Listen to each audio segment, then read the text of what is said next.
Now, Sven Burkertz describes reading as time spent in a vivid elsewhere. God, I love that. Now, this is a guy who is a very powerful communicator, and what we want to do is, while Sven Burkertz is not the guy that we're going to study today, he does articulate and outline our objective. We want to cause the reader, the listener, the viewer, to spend time in a vivid elsewhere, and it's an elsewhere of our creation. The person we are going to look at today is Barry Lopez. Now, my Barry Lopez story begins with my partner, Christopher J. Maddock.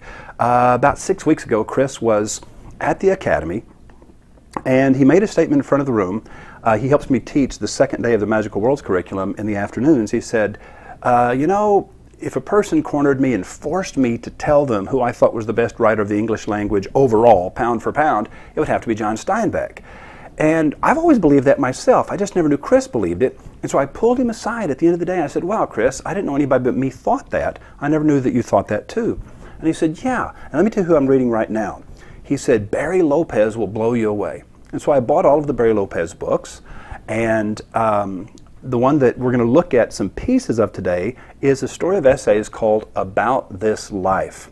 Now, Barry Lopez makes things incredibly vivid. Now, this first piece of writing does not have really vivid reality hooks or unexpected word combinations, and it certainly doesn't quite give us the accelerated pace of mental images that are necessary to gain and hold the attention of the reader, the listener, or the viewer. You see, people hold our interest when they trigger these less predictable mental images, these surprising mental images, and they come at us very, very, very quickly with them. Pow, pow, pow, pow, pow, pow, pow, pow, pow. You have to believe that the reader is able to keep up with you when you put big ideas into their mind quickly. I'm looking for quick, detailed specifics, details. It needs to be very tactile, experiential, so that you feel like you've got enough raw material of the actual experience to be there, and it's happening to you, and it's happening right now. Now let's look at some bad writing. 102 words, not vivid. I borrowed my brother's car and went for a drive downtown. It was suffocatingly hot. You could tell that people were miserable. I saw people sitting inside buildings that didn't have air conditioning and others who were walking across the hot streets outside. The sunlight wasn't just hot, it was bright. Everything was hot, not just the people, especially things that were metal. The vinyl car seats were really uncomfortable when you sat down in them. It was hot all over, all across the region. The neighboring towns were every bit as hot. I drove really fast, hoping to cool off. Now, this is the thing I want you to watch. That's the only bad example of writing I'm going to give you, but I want you to compare that story as I told it in very common language to the way, in the same 102 words, the way that the lovely and talented Barry Lopez tells the same story. Notice the word choices. I've made the vivid nouns blue and the unexpected verbs red. Now, technically, it's not just the verbs that I made red, it's the entire passage that is an action passage. When Barry Lopez is describing an activity, the verb and the thing that it's affecting is all in red. So it's not technically just the verb. Are you ready? Prepare to be amazed. This is vivid writing. Women in open sandals and damp shorts slumped on their arms at sorting tables in airless laundromats. People pushing carts from air-conditioned malls, raising an arm to ward off the incessant light which glints from mica chips in the griddle sidewalk. Their hands jump back from the door handles of their cars. They recoil from the sting of Naugahyde upholstery and gasp for air in these broilers. Summer in northern Indiana, the pale light of the dog days and smolder of towns like South Bend. We were pulling away at over 100. I'd borrowed my younger brother's car, a 2-seat convertible. Wow. Now that is vivid, vivid writing. Next, we're going to go with Barry Lopez into a 747. He's traveling the world more or less as a hitchhiker.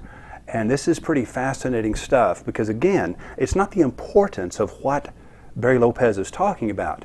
It's his ability to make us see clearly and vividly what he's seeing. Now, as Christopher J. Maddock taught me, and as I'm passing along to you, some key things to remember when you're going to write experientially so that you're really transferring the raw material of being there and feeling it and smelling it for yourself.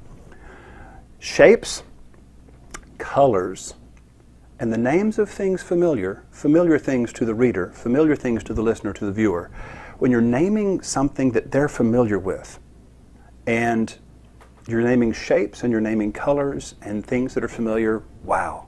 That helps them see it more specifically with a great more detail in their mind. And details matter. They need to see it very, very, very sharply with highly specific details provided. But you don't want to get bogged down because quicker is always better. Quicker always hits harder. Quicker has more impact. Now remember, this isn't just writing ads. This is any form of communication that you want to sink deep and have an effect.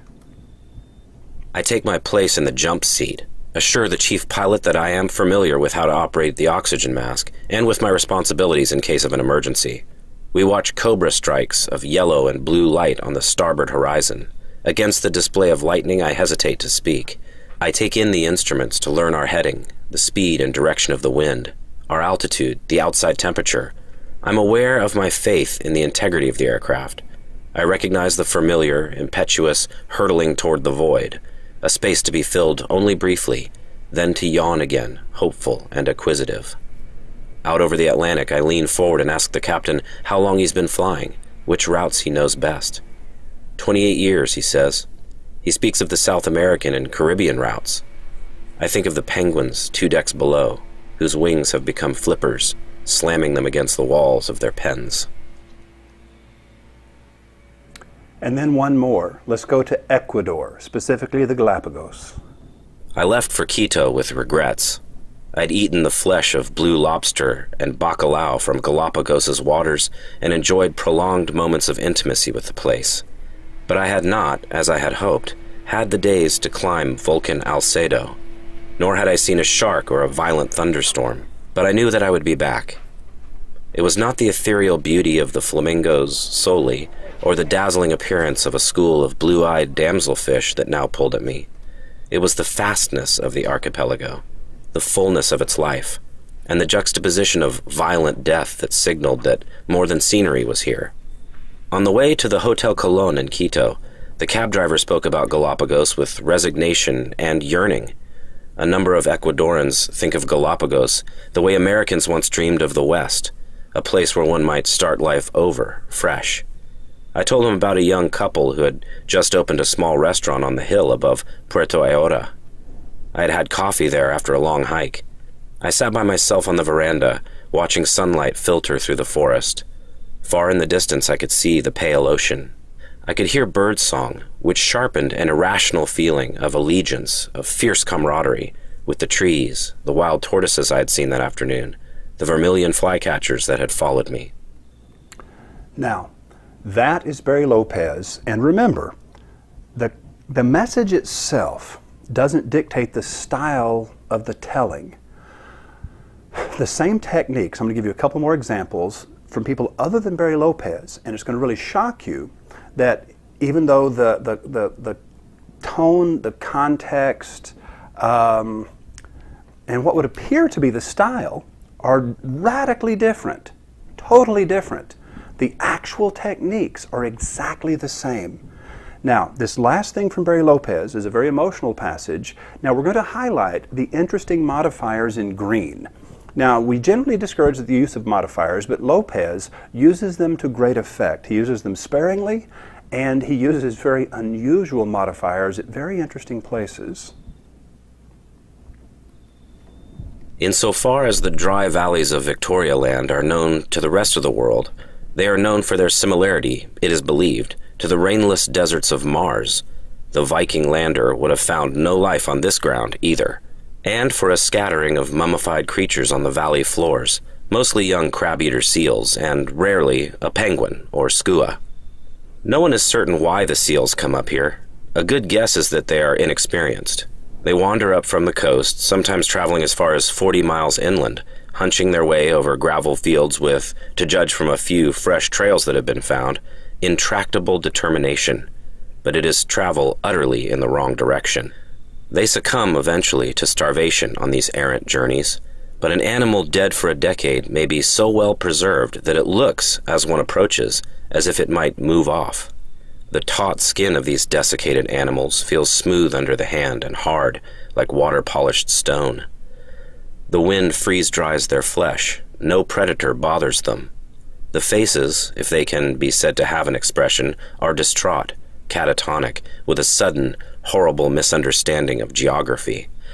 Whenever I encountered one of these animals, I found it difficult to leave them, and when I left them, often as not, I turned back. They were inconsolable. They had made an error. Their lips parted in some final, incoherent noise.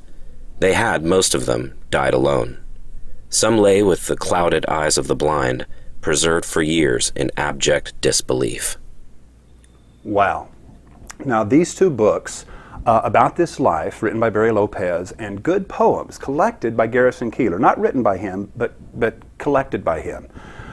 If you want to invest in your ability to think of more interesting ways to say things, buy these two books and just spend time in them. The Barry Lopez book is not a novel exactly. It's a series of short essays. You can easily finish one in just a very few minutes. Leave it in the bathroom, along with good poems by Garrison Keillor.